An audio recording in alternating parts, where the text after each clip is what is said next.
Back here, part 2 of the watch list, part 3 of the videos. Right here we have DISCA, Discovery Communications.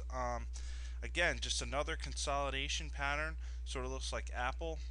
We got a wedge here right at the top of the move, of the recent move here. So basically, I want to take this one long over today's highs.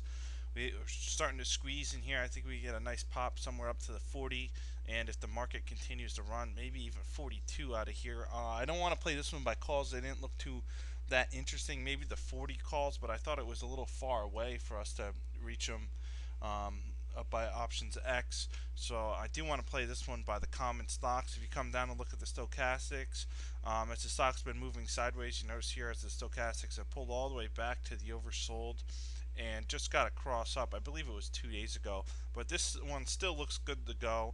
I'll run a stop somewhere around, oop, that was my phone. I'll run maybe like a 2-point stop on this one, give it a little wiggle room for the market.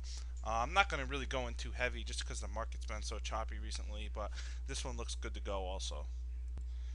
Alright, next one up on the list is SHW, Sherman-Williams here. Got a nice little falling wedge pattern here. We've seen the stochastics pull back to the oversold. They just got a cross up about 3 days ago, and we're about to take out the top of this falling wedge. Notice here we were using the 20 as support. Once we broke it, we found support again at the 50, found resistance at the 20, and now that we've pulled back, we've actually got above both the 50 and the 20 as they were about to cross. I'm expecting a little push up here higher on this one. I'm going to use a reserve target of around 80 bucks here. So there's $3.40 left in this trade. I'm going to take it light. It's something that doesn't move as fast as some of the other movers that we found. So I'm going to take this one light also just because of the market conditions. Everything that I'm going to take this week is going to be light. Next up we have TJX. Alright, here we are, daily chart of TJX. Again, right here we have an inverted head and both the shoulders right here, inverted head shoulders pattern at the top of the move. Right now we've been holding above the 20 and right around the neckline here. I want to take this one long over 46.39, which was Friday's highs. Stochastics still look good to go. Looks like we're going to get a nice little continuation push. First target right here around 48 bucks. Next target, you just take the measured move from the neckline here to the head and you place it right on the breakout. So say we broke out today, is around $51. So TJX also looks good to go if the market's going to push higher. Next up is CMI, Cummings.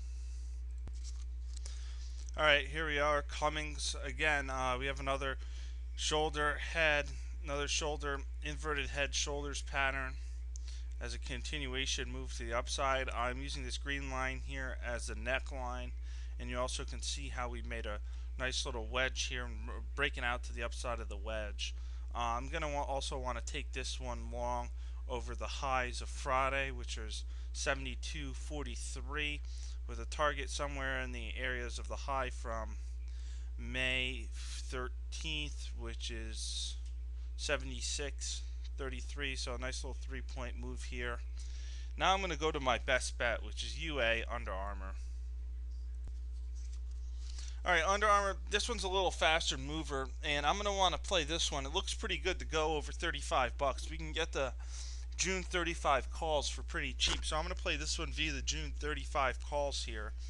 And basically, we have another inverted head shoulders.